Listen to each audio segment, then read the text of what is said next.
Nesse vídeo aqui, você vai ver como resolver as 5 questões mais difíceis da prova de matemática do Enem 2025. Vou te mostrar como resolver de forma muito mais simples e muito mais fácil essas questões. Para quem não me conhece, meu nome é Vitor e hoje eu vou te mostrar como alguém que tirou mais que 900 pontos de média na prova de matemática, foi aprovado em todas as federais de medicina do país, resolve as 5 questões mais difíceis da prova de matemática do Enem. E além disso, eu quero te mostrar como você consegue resolver essas questões de forma muito mais fácil, tendo apenas o conhecimento sobre a prova, conhecendo as questões modelo e tendo as estratégias de resoluções certas. Meu objetivo aqui é fazer você, lá no Enem 2026, acertar essas mesmas questões e ultrapassar os 900 pontos de média. Vamos lá resolver aqui nossa primeira questãozinha, a 5ª questão mais difícil. Então vamos lá, pessoal, chegando aqui agora na 5ª questão, a 5ª questão mais difícil da prova do Enem 2025 de matemática. E ela nem é tão difícil assim, se você tivesse domínio básico de análise combinatória, você já conseguiria resolver ela. Vou te mostrar como agora. 10 casais fundaram um grupo de dança e decidiram construir uma diretoria com 3 cargos: presidente, secretário e tesoureiro. Para maior representatividade, decidiu que no máximo uma pessoa por casal poderá ocupar um cargo nessa diretoria. O que isso quer dizer? Quer dizer que quando eu selecionar uma pessoa do casal, a outra pessoa é eliminada. Quantas diretorias diferentes podem ser constituídas por esses 10 casais? Ele quer saber o total de diretorias diferentes que podemos formar. Clássica questão de PFC, inclusive, se você fez a lista de revisão da semana passada da plataforma, tinha 2 questões de PFC que eram exatamente esse mesmo modelo de cobrança. Por quê? Porque é sempre cobrado dessa forma. E calma aí. Se você quiser entender mais sobre o que é uma lista de revisão, como funciona uma lista de revisão, aproveita. Primeiro link da descrição, a VLEP está distribuindo uma lista gratuita, 100% gratuita. Você só mandar uma mensagem que você já recebe automático uma lista de revisão para você praticar e ver como funciona. Valeu! Então vamos lá. A gente sempre faz esses tracinhos aqui e vamos botar aqui presidente, S de secretário e T de tesoureiro. Quantas opções a gente tem para ocupar a função de presidente? 20. Por que 20? São 10 casais, cada casal tem 2 pessoas, 20. Agora, para ocupar a função de secretário, sobraram o quê? Lembra comigo que ele falou que, no máximo, uma pessoa do casal vai poder ocupar a posição. Lá, tinham 20. Uma foi selecionada e a outra foi eliminada. Sobraram 18. Agora pensa comigo para a função de tesoureiro. A mesma coisa, tinha 18, uma foi escolhida, a outra eliminada, sobraram 16. Então esse seria o nosso total de possibilidades. Perceba, por que a gente vai multiplicar aqui? Porque a gente tem que escolher o presidente, o secretário e o tesoureiro. E o E na matemática, ele representa a multiplicação. Então a gente tem que multiplicar esses dados para achar o total de diretorias diferentes. E aqui já está nosso gabarito, né? Gabarito, letra B. Vamos analisar aqui as outras alternativas, mas perceba que você deveria fazer essa questão de forma bem rápida. E eu vou te mostrar a possível pegadinha, o possível distrator que tinha lá, que inclusive me distraiu um pouco, mas eu facilmente consegui eliminar ele e eu vou te mostrar como você eliminaria ele facilmente. Alternativa letra A. Claramente ele esqueceu de multiplicar por 2, ele fez somente com 10, e são 20. Ele fez com tudo dividido por 2. Letra C. Ele claramente esqueceu de eliminar uma pessoa, também descartado. Letra D. Não faz sentido. E a letra E. Olha a letra E comigo. A letra E, ela é sim o distrator e a pegadinha que tinha nessa questão. Por quê? Porque quando você faz do jeito que eu fiz, 20 vezes 18 vezes 16, você poderia se perguntar, será que eu tenho que multiplicar por 2? Por quê? Vamos supor que o casal seja formado por um homem e uma mulher. Se eu escolher o homem ou a mulher, são 2 coisas diferentes. Então, será que eu multiplico por 2? Essa foi a pegadinha que eu vi muito aluno bom errando. Eu vou te mostrar aqui como eu, na hora da prova, decidi eliminar essa alternativa. Vamos lá. Vou puxar aqui para baixo. Pensa comigo. Um casal, ele é formado por 2 pessoas. Então eu vou colocar 10 casais vezes 2 pessoas, que é o homem e a mulher. Agora, perceba, se for eliminado, a gente vai ter que fazer o quê? Um casal é eliminado assim que ele é escolhido, porque um é escolhido e o outro é eliminado. Então vamos eliminar um casal. Sobraram 9 casais vezes 2. Por quê? Porque um casal é composto por 2 pessoas. E agora a mesma coisa, sobraram 8 casais vezes 2, porque um casal é composto por 2 pessoas. Perceba, aí sim a gente multiplica por 2. E quanto que vai dar isso aqui? Isso aqui vai dar 20, isso aqui vai dar 18 e isso aqui vai dar 16. Perceba, é o mesmo resultado que a gente achou aqui em cima. Não tem que multiplicar por 2, porque aqui já está multiplicado por 2, gente. Essa multiplicação por 2 aqui é uma pegadinha. Você não deve multiplicar por 2, porque quando você faz essa conta que eu fiz, eu já te provei aqui embaixo, ela já está multiplicada por 2. Então é simplesmente uma pegadinha, um distrator fácil de ser eliminado.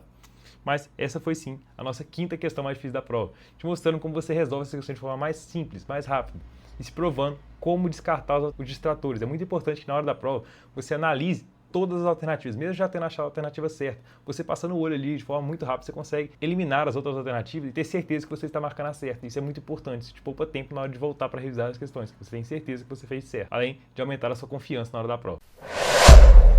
Chegamos agora, gente, para fazer a quarta questão mais difícil da prova de matemática. E você deve estar se estranhando, porque eu coloquei essa questão que ficou tão famosa no ano passado, quando ela caiu somente na quarta posição. Por quê? Porque ela é uma questão clássica do Enem, gente, ela é uma questão modelo. Função tangente não é um assunto muito estudado. Eu mesmo, que ultrapassei os 900 de média, nunca estudei esse assunto. Mas por ser uma questão modelo, ficou super simples de resolver. Eu tinha conhecimento das questões que sempre caem no Enem, que sempre se repetem, e essa é uma delas. É uma questão simples de se resolver, embora pareça muito difícil. Bom, se você quiser ter acesso à plataforma de revisão, que te entrega lista de revisões semanais, simulados semanais, aulas de questões de modelos e muito mais, é só você clicar no primeiro link da descrição. Ou então, se além disso você está procurando algo mais individualizado, quer que eu monte seu cronograma com você, corrija seu simulado com você, te entregue listas de revisões individuais que aborde a sua dificuldade, as suas lacunas, clique também no primeiro link da descrição. Estamos com uma oferta exclusiva para o mês de julho e início de agosto. Eu nem vou ler esse texto aqui, por quê? Porque é modelo e assim você ganha tempo na hora da prova. O que ele está te pedindo aqui é para você montar a expressão algébrica do gráfico que ele te deu acima. Então vamos lá, vamos analisar. Ele fala para a gente no texto que é uma função tangente.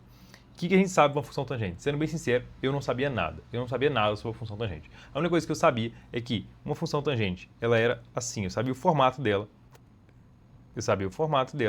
Que era assim.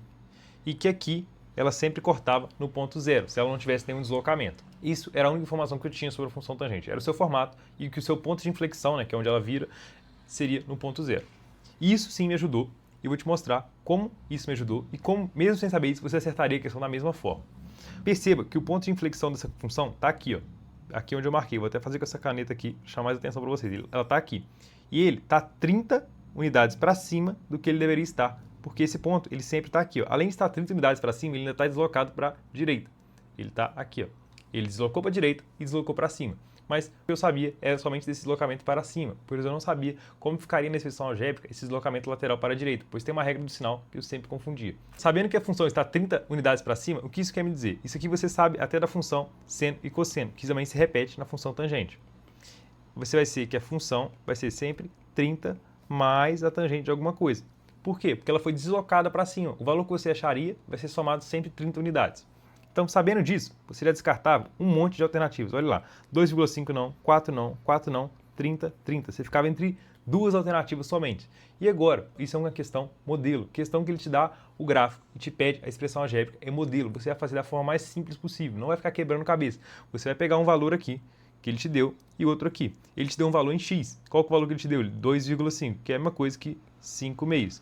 Ele te deu 5 meios, e quando você joga 5 meios nessa função, o resultado é 30.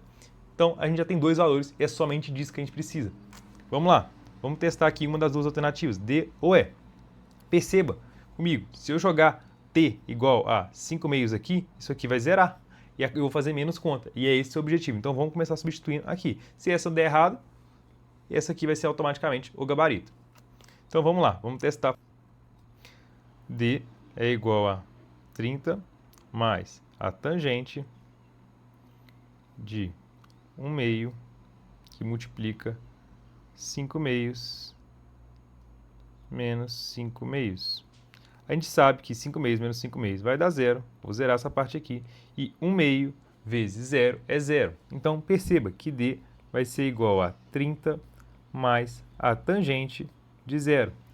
Ah, Vitor, eu não sei a tangente de zero. Eu também não sabia a tangente de zero. Mas você sabe o quê? Dos seus conhecimentos de geometria simples aí. Você sabe que tangente é igual a seno sobre cosseno. Aí agora, você precisava saber o seno e o cosseno de zero. Isso eu te garanto que você sabe. Por quê? Porque você conhece aquele ciclo trigonométrico. Se você construísse ele, você ia descobrir facilmente o que é o seno de zero e o cosseno de zero. Mas eu já te adianto aqui para o vídeo não ficar muito longo, que o seno de zero é zero e o cosseno de zero é 1. A gente sabe que isso aqui dá. Logo, a tangente de zero vai ser igual a zero. Substituindo aqui, que D é igual a 30 mais 0, D é igual a 30. Achamos nosso gabarito, gente. O gabarito é a letra E. Por que é a letra E? Porque quando eu joguei 5 meios, a função me respondeu como 30. E quando eu joguei 5 meios aqui, a função me respondeu com D igual a 30. gabarito letra E. É assim que você faz essas questões que eles te dão um gráfico e te pede a expressão algébrica. Você sempre vai pegar um valor em x e substituir em y. Perceba que se você não soubesse que 30 era o deslocamento vertical da função, você simplesmente teria que fazer mais conta, mas você ainda assim acharia o gabarito. Então, é por isso que essa questão está em quarto, por ser uma questão modelo. Para você que tem um domínio de matemática e ultrapassa os 46 na prova, essa questão ficou muito simples para você. Se você não soubesse que era tangente de zero, você resolvia. Se você não soubesse que 30 é o deslocamento vertical, você também resolvia. Perceba que é uma questão modelo, vocês. Sempre que ele te dá um gráfico, você vai fazer a substituição de pontos. Nunca tente desmembrar a função utilizando aquelas regras que a gente sabe para montar uma função. Não pense isso. O seu objetivo é acertar a questão no menor tempo possível. Então, utilize o caminho mais rápido possível. Gabarito, letra E, e vamos para a próxima, que tem muitas questões mais difíceis que essa. Então, chegamos agora para resolver a nossa terceira questão mais difícil da prova. E agora, realmente, as coisas começam a ficar mais difíceis e não tem tantas questões modelos para resolver essas questões. Essa aqui, você tem que conhecer a matéria, mas eu vou te mostrar como eu resolvi na hora da prova e como você deveria resolver ela. Meu objetivo aqui é fazer essa questão junto com vocês. O dono de uma embarcação deve partir do ponto P e chegar ao ponto R por meio de 2 deslocamentos lineares e navegando a uma velocidade constante. Essa viagem será feita durante a noite e como ele dispõe somente de uma bússola e de um relógio, planejou sua rota da seguinte forma. Então, beleza, o cara vai sair daqui e tem que chegar aqui, né? P chegando em R. Primeiro passo. Partir do ponto P na direção 110 e navegar por 4 horas, alcançando o ponto Q. Vamos já escrevendo aqui para ganhar tempo. Na hora da prova eu sempre gosto de escrever tudo que eu tô lendo. Ele é partir do ponto P e chegar no ponto Q navegando por 4 horas. Vamos colocar um 4 aqui. Depois, qual é o segundo passo? Partir do ponto Q na direção 90 e navegar por 2 horas. Ok, seria isso aqui, 2 horas. Ah, você não está se preocupando com os graus. Então vamos anotar os graus aqui, gente. Vamos puxar aqui para ser o nosso norte, né? O norte da bússola, ele vai andar 110 aqui. E aqui ele vai andar no norte 90 graus, né? Beleza. No entanto, ao direcionar o barco para o primeiro deslocamento, o fez na direção 340 em vez da direção 110. Com isso, realizou o seguinte deslocamento. Então, peraí, vamos ver se a gente entende. O 340 está aqui, ó. Perceba que em vez de ele ir para cá, que era 110, ou 110 está aqui, em vez de ele ir para cá, ele veio para cá. Ele errou completamente o deslocamento dele. Então, isso aqui, ó, seria o deslocamento dele. Quantos graus vai ter aqui, ó, nesse deslocamento? Em relação ao norte, perceba que aqui a gente tem uma diferença de 20 graus. 340 para 360 tem 20 graus. Então, a gente sabe que aqui tem 20 graus. Vamos anotar. 20 graus. Ok. Vamos continuar lendo. E realizou os seguintes deslocamentos. 1. Partiu do ponto P na direção 340 e navegou por 4 horas. 4 horas. Foi o que ele navegou aqui. Segundo, partiu do ponto S na direção 90, né? Seria assim. E navegou por 2 horas. Ok, 2 horas. Alcançando o ponto T. Beleza. A figura apresenta a bússola, a rota planejada e a rota executada. Ok, já discutiu sobre isso. Vamos ler e continuar lendo. O dono da embarcação só percebeu o equívoco ao chegar no ponto T. Com isso, agora ele precisa definir a direção e o tempo de navegação que lhe permita, partindo do ponto T, chegar ao destino R. Por meio de uma rota retilínea. Considere 0,64 como aproximação para o cosseno de 50. Gente, isso aqui é muito importante. Ele já te dá uma dica do que você vai ter que fazer na questão. Provavelmente você vai ter que usar o cosseno de 50 para alguma coisa. Provavelmente não, com certeza. Sempre que ele te dá esse dado, você tem que usar esse dado para alguma coisa. Senão você provavelmente está errando a questão. O que ele quer saber então? Ele quer saber a direção que ele tem que navegar saindo de T para chegar em R. Ele fez um deslocamento para leste. Leste seria aqui na bússola. Então ele tem que vir para cá para chegar em T. Tem que ser um valor de ângulo entre 90 e 180. Vamos olhar as alternativas. 45 não está, 45 não está. 135 e 135 e 135 estão entre 90 e 180. Então, vamos aqui descartar duas alternativas. Se a gente for chutar, já tínhamos 33% de chance de acertar. Já facilitava. Duas alternativas descartadas. Ok, então agora a gente tem que descobrir esse x aqui, ó, que é o tempo de deslocamento. E aqui você tinha que entender uma coisa. Quando a gente tem duas paralelas, quais são essas duas paralelas? Essa e essa, cortada por duas transversais, que a gente vai fechar aqui, ó, a gente forma um paralelogramo. Aí o que você pode fazer é puxar o x para cá, porque um paralelogramo tem lados opostos iguais. Então, a gente tem um x aqui. O que apareceu na nossa frente? Ficou muito fácil de identificar. Um triângulo isósceles, onde você tem dois lados iguais e o ângulo entre eles. E o que a gente faz a partir disso? A gente usa a lei dos cossenos. Ele já deu essa dica pra gente, olha aqui, ó.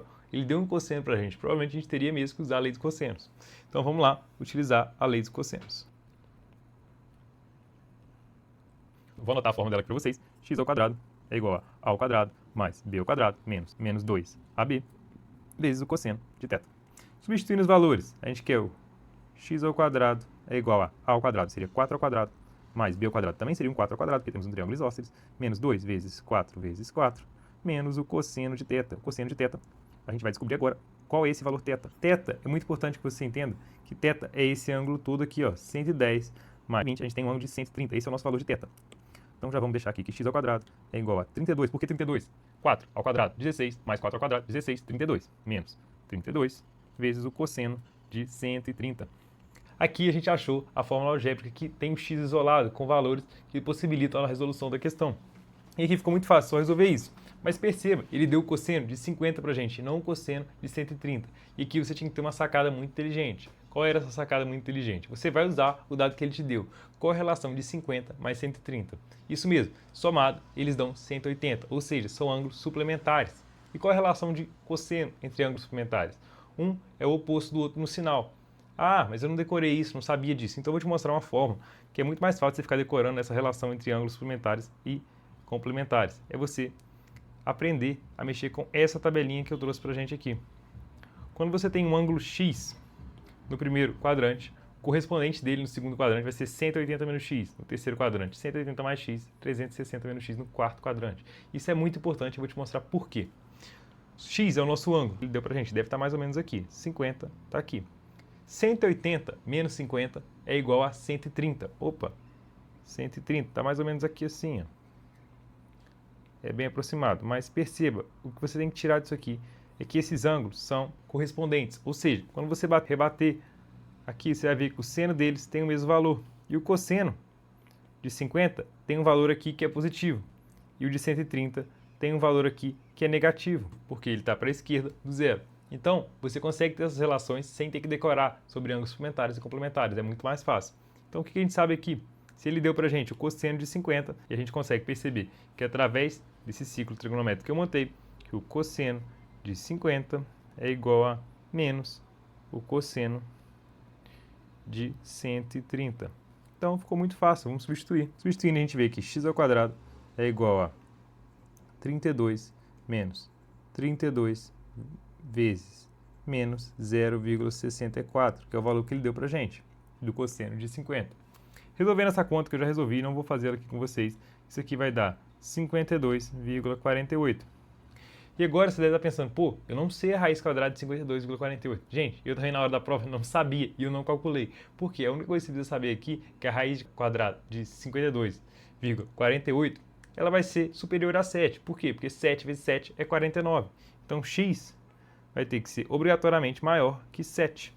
A única alternativa que dá x maior que 7 para a gente e 135 graus é a alternativa letra A. Sim, essa questão era bem mais difícil que as outras que a gente fez aqui. Uma resolução bem mais demorada. Essa era uma questão que você deveria pular e fazer ela depois. Por quê? Porque a pontuação dela provavelmente valeu muito pouco. Eu, na hora da prova, fiz ela e resolvi desse modo que eu mostrei para vocês aqui. Acho que é o modo mais fácil de resolver ela e mais intuitivo, onde você tem certeza do que você está fazendo. Enfim, vamos para a nossa segunda questão mais difícil da prova do Enem.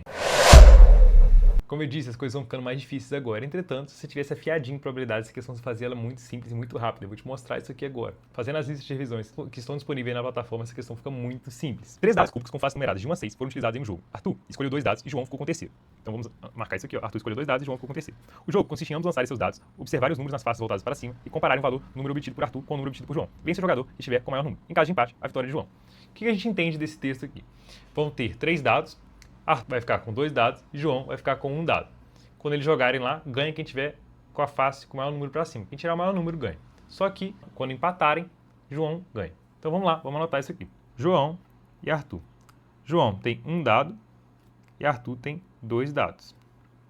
Vamos calcular a probabilidade de João ganhar, porque vai ficar mais intuitivo. Perceba. Para João ganhar, supondo que João tire lá 1. O que Arthur tem que tirar para João continuar ganhando? Arthur só tem uma opção, que é tirar 1 e 1. Por quê? Vai empatar e João vai ganhar. Agora, suponha que João tire 2 no seu dado. Arthur vai poder tirar 1 com 1, 1 com 2, 2 com 1 e 2 com 2. Ah, por quê, Vitor? Vamos analisar cada alternativa aqui. João tirou 2. Então, aqui João ganhou porque seu número é maior.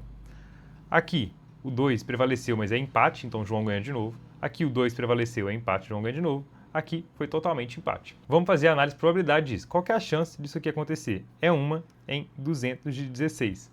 Por que 1 sobre 216? Pensa comigo, são 3 dados sendo jogados. 6 vezes 6, 36, vezes 6 de novo, 216. Então a chance de acontecer é 1 em 216. Aqui, qual a chance disso acontecer? É 4 em 216. Agora vamos supor que João tire 3 no seu dado. Quantos que Arthur vai poder tirar para João continuar ganhando? Arthur vai poder tirar 1 com 1, 1 com 2, 1 com 3, 2 com 1, 2 com 2, 2 com 3, 3 com 1, 3 com 2 e 3 com 3. Então perceba que Arthur pode tirar todas as possibilidades que João vai continuar ganhando. Qual é a chance disso acontecer? A chance disso acontecer é 9 sobre 216. E agora você tinha que ter uma sacada genial na hora da prova. Perceba comigo, qual a relação entre esses dois valores aqui? 1 e 1, 2 e 4, 3 e 9. você tem que ver que o valor que está em cima aqui é sempre esse aqui ao quadrado. 3 ao quadrado, 9, 2 ao quadrado, 4, 1 ao quadrado, 1. Então, é sempre ao quadrado. Então, a gente não vai precisar testar todos. Agora, a gente vai repetir. Se ele tirar 4, vai ser 4 ao quadrado, 16 sobre 216. Se ele tirar 5, vai ser 25 sobre 216. Se ele tirar 6, vai ser 36 sobre 216. O que a gente faz com esse monte de número? A gente soma. Por quê? Porque ou João vai tirar 1, ou João vai tirar 2, ou João vai tirar 3, ou 4, ou 5, ou 6. E o ou, na matemática, ele sempre vai representar a soma. Somando todas as probabilidades, o 1, o 4, o 9 sobre 16, o 16 sobre 216, todas essas você vai achar 91 sobre 216. O que esse valor fala pra gente? Que é a probabilidade de João ganhar. Então, vamos olhar as alternativas. Olha a alternativa da letra D, que gritando pra você marcar ela e errar. Por que errar? Olha o que ele pediu pra gente. O jogador que tem a maior probabilidade de vitória é Arthur. Por que Arthur? Se João tem 91 das 216 possibilidades, quanto sobra para Arthur? É só você fazer 216 menos 91, você vai achar 125. Logo, é Arthur com probabilidade de 125 sobre 216. Gabarito, letra E. Essa questão de probabilidade é uma questão difícil, mas se você tivesse com as listas de probabilidade afiada, fazendo todas lá, ficava muito fácil, porque as listas abordam todas as cobranças possíveis. Então, lá a gente tinha uma questão muito parecida com essa e ficou fácil de resolver. Vamos para agora para a próxima questão, a primeira questão, a top 1, questões mais difíceis ainda do 25. Chegamos, pessoal, chegamos na questão 01 de matemática, questão mais difícil da prova de matemática. Essa questão eu errei lá na hora, mas eu vou te mostrar o porquê eu errei, porque muita gente errou. Eu, na hora que eu saí da prova, eu tinha certeza que eu tinha acertado essa questão, assim como muita gente, tanto é que eu vi pouquíssimas pessoas que acertaram ela, mas eu vou te mostrar o porquê todos nós erramos. Vou resolvê-la aqui com você da forma mais eficiente possível. Vamos lá, vou ler pra gente. O empresário utiliza máquinas cuja pressão interna P em atmosfera depende do tempo contínuo de utilização T em hora e de um parâmetro positivo K, que define o modelo da máquina segundo a expressão. Ele deu uma expressão pra gente que a gente vê que tem um log, ok. O fabricante dessas máquinas recomenda ao usuário que a pressão interna desse tipo de máquina não ultrapasse 10 atmosferas, então a pressão máxima deve ser 10 atmosferas. O empresário pretende comprar novas máquinas desse tipo que deverão funcionar diariamente por um período contínuo de 10 horas. Elas vão funcionar por 10 horas. Para isso, é preciso definir o modelo de máquina a ser adquirida, escolhendo o maior valor possível para o parâmetro K, atendendo às recomendações do fabricante. O maior valor, tá, ele quer o maior valor possível de K. Vamos descobrir isso. Vou copiar aqui pra gente essa função que, vamos lá, P é igual a 4 log de menos K, T mais 1 vezes T menos 19. Então, pessoal, copiei aqui pra gente, mas eu quero discutir com vocês o porquê essa questão foi tão errada. Ela foi tão errada, principalmente por causa da interpretação dela. Como assim a interpretação dela? Você provavelmente errou essa questão, assim como eu, porque você entendeu que a máquina alcançaria a sua maior pressão quando T fosse igual a 10. Entretanto, isso é um raciocínio errado. Por quê? Porque ele falou pra gente que a máquina vai funcionar durante 10 horas. E não que quando tiver 10 horas exatas, ela vai ter o máximo de pressão. Pode ser que nesse período de 10 horas, quando der 7 horas, 8 horas ou 9 horas, ou qualquer horário dentro desse período, aí sim ela alcança essa pressão máxima. Então, perceba comigo, esse foi o nosso problema. A gente só colocou 10 aqui e 10 aqui e resolveu. O 10 aqui, ele até está certo. Por quê? Porque é a pressão máxima. Mas não quer dizer que quando der 10 horas, essa pressão vai ser atingida. Ela pode ser atingida em qualquer horário, entre 0 e 10. E agora, cabe a gente descobrir qual vai ser esse horário. E como a gente vai descobrir isso? É muito simples. Perceba, você conhece isso aqui, ó. Você, que faz muitas questões aí, você conhece isso aqui. Isso aqui é a forma fatorada da função do segundo grau. O que a gente tira dessa forma fatorada da função do segundo grau? Aqui é a raiz 1 e aqui é a raiz 2. Então, vamos anotar as raízes aqui que a gente tira dessa forma só observando ela. Vou chamar de R, as raízes. R é menos 1. Por que menos 1? Porque na fórmula fatorada original, aqui é menos. E como tem mais, é porque menos vezes menos dá mais. E mais 19. Essas são as duas raízes da nossa função do segundo grau. Então perceba, se a gente tivesse um gráfico de pressão por tempo, deixa eu fazer ele aqui, bem porquinho mesmo, só para vocês entenderem. A nossa função seria desse modelo aqui, ó, com cavidade para baixo, porque o K é negativo. Aqui a gente teria menos 1 e aqui a gente teria 19. E aqui a gente teria nossa pressão máxima. E o que ele quer saber é justamente esse valor de x, o valor do tempo que a gente alcança a pressão máxima. Mas lembra que esse valor tem que estar entre 0 e 10, porque a máquina funcionará apenas por 10 horas. Então vamos lá, vamos descobrir esse x. Como a gente descobre esse x? Esse x é o x do vértice. Isso mesmo, x do vértice. E a gente sabe calcular o x do vértice, não sabe? O x do vértice ele pode ser calculado de duas maneiras. X do vértice é igual a menos b sobre 2a, ou é a média das raízes. A gente soma x1 mais x2 e divide por 2. Qual que você acha mais conveniente aqui a gente usar? Lógico que é a segunda maneira, porque ele já deu as raízes pra gente. Vamos descobrir qual é o x do vértice através das raízes. Vai ficar com menos 1 mais 19 dividido por 2. Isso que é igual a 9. Então, a gente descobre que no período de 10 horas de funcionamento, quando atingir 9 horas, ela vai atingir a pressão máxima. E é esse valor que a gente tem que substituir aqui na nossa função, gente. Quando a gente descobrir esse valor, aí sim a gente vai descobrir o maior valor K possível. Vamos fazer essa substituição e já achar logo o gabarito. A gente sabe que P é igual a 10, vai ficar com 4 vezes o log de menos K vezes 9 mais 1 vezes 9 menos 19. Então, aqui a gente vai achar o nosso maior valor de K possível a resolver essa equação. Vamos resolver ela. Vou passar esse 4 para cá, dividindo. Vai ficar 10 dividido por 4, vai dar 2,5. Vai ser igual a log de 9 mais 1, 10. 9 menos 19, menos 10. Vezes menos K, log de 100K. Então, agora ficou muito fácil. A gente sabe que tem várias formas de resolver isso aqui, mas eu gosto de passar esse 10, cabeceando esse 2,5. Isso mesmo você ouviu, cabeceando. Vai ficar com 10 elevado a 2,5 é igual a 100K.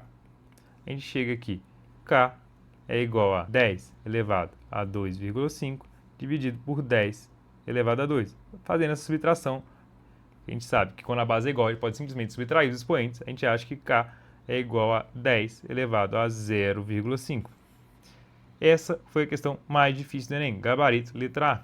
Por que a questão mais difícil? Porque a interpretação dela é difícil. É difícil você entender que você tem que calcular o x do vértice para depois começar a resolver a função. O que muita gente errou foi simplesmente colocar 10 aqui e resolver. Foi assim que eu errei e assim que muita gente errou. Essa questão foi sim considerada por mim e pelos microdados do Enem a questão mais difícil da prova de matemática. Muita gente que errou não foi tão penalizado pelo erro dela. Por quê? Porque ela valeu pouco no TRI. Enfim, galera, essas foram as 5 questões mais difíceis. Espero que você tenha absorvido pelo menos algumas estratégias de resolução aqui nesse vídeo. Espero que você tenha entendido que as questões mais difíceis não são tão difíceis quando você tem um conhecimento aprofundado da prova. Você conhece as questões modelo, essas questões ficam muito mais fáceis. Enfim, pessoal, essas foram as 5 questões mais difíceis da prova do Enem.